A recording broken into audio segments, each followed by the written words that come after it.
Monsieur Paul Kofi, ministre du Président de la République chargé de la Défense, Monsieur le Général Gervais Kwasi, commandant supérieur de la Gendarmerie nationale, Monsieur le Général Deto Leto, chef d'état-major, général adjoint, représentant le général Youssouf Bakayoko, chef d'état-major des armées, Mesdames et Messieurs les officiers généraux, officiers supérieurs, officiers, sous-officiers militaires du rang, Mesdames et Messieurs les partenaires au développement, Mesdames et Messieurs les partenaires du secteur privé, Mesdames et Messieurs les directeurs de cabinet, directeurs centraux et directeurs généraux, Mesdames et Messieurs les rédacteurs en chef, secrétaires généraux de rédaction et chefs de service des organes de la presse nationale et internationale, Mesdames et Messieurs les journalistes, honorables invités, Mesdames et Messieurs en vos rangs, grades et qualités. C'est avec un plaisir toujours renouvelé que nous nous retrouvons dans ce cadre prestigieux d'expression que constituent les rendez-vous du gouvernement pour échanger avec vous sur des thématiques de haut niveau qui vous intéressent, qui intéressent les citoyens ivoiriens. Je tiens à vous dire à tous, en vos rangs, grades, titres et qualités respectifs, un grand merci pour votre si distinguée présence à nos côtés, présence qui, à l'évidence, témoigne de l'intérêt tout particulier que vous accordez à l'activité gouvernementale. Chers partenaires de la presse, toutes lignes éditoriales confondues, permettez-moi de rappeler à votre attention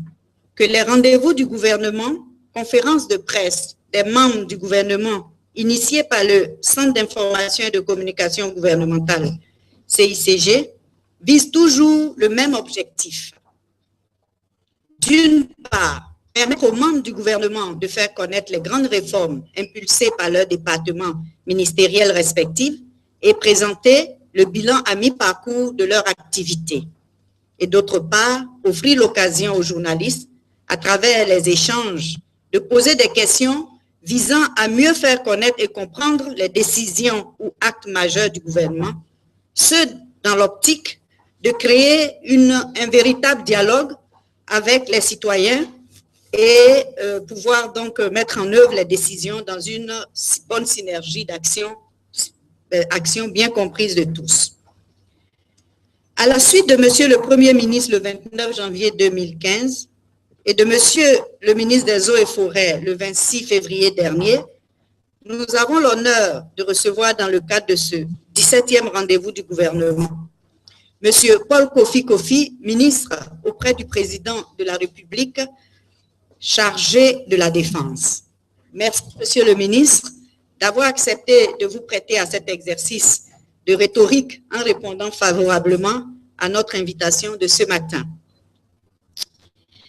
Mesdames et Messieurs les journalistes, l'émissaire du gouvernement de ce jour, en l'occurrence, le ministre chargé de la Défense est là pour nous entretenir sur le thème « Le défi de la reconstruction d'une armée républicaine en Côte d'Ivoire, bilan et perspective ». En effet, longtemps envié et respecté dans la sous-région, voire sur le continent, tant par la qualité de ses cadres que par la discipline de ses troupes, l'armée ivoirienne a vu son image se déprécier progressivement à partir des années 90, du fait des crises successives qu'elle a connues et dont le point culminant fut la grave crise post-électorale de 2011. Dès sa prise de fonction, le président de la République, son Excellence Alassane Ouattara, s'est fixé comme objectif prioritaire de rétablir la sécurité et de ramener la paix en Côte d'Ivoire, préalable à toute action de développement durable. Dès lors, l'une des toutes premières missions assignées au ministère de la Défense consistait à resserrer les rangs des troupes totalement divisées à l'époque, tactiquement désorganisées et moralement démobilisées, en profonde délicatesse également avec les populations dont elles étaient pourtant censées assurer la sécurité. C'est donc dans ce contexte que le thème de la présente édition des rendez-vous du gouvernement trouve tout son intérêt, car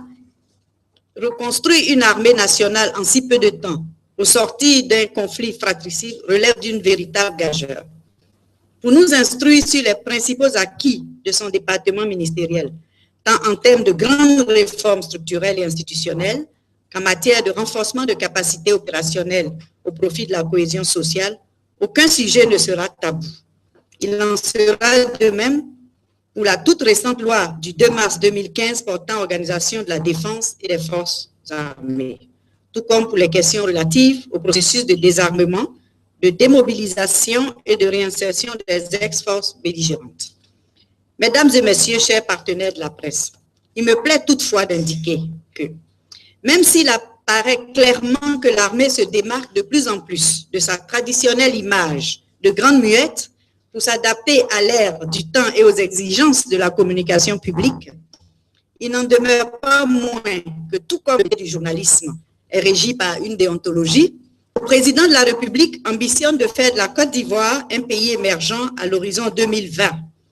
La réalisation de cette stratégie novatrice de développement passe également par la mise en place d'une armée véritablement républicaine.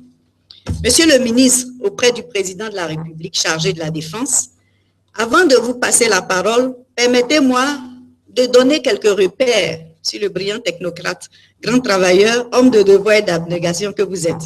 Comme vous avez certainement parfois été interpellé, et nous-mêmes également, c'est très souvent qu'on entend que fait ce macroéconomiste à la défense. Alors, monsieur Paul Kofi Kofi est ingénieur statisticien, économiste. Il cumule une trentaine d'années d'expérience tant au plan national qu'international. Je ne vais pas égrener toute sa carrière professionnelle ici, mais permettez-moi de rappeler simplement qu'il a servi tous les premiers ministres de 2000 à 2011 sans discontinuité. Avant d'être ministre auprès du président de la République chargé de la Défense depuis mars 2012 donc.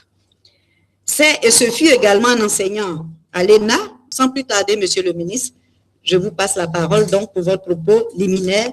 de notre rencontre de ce jour.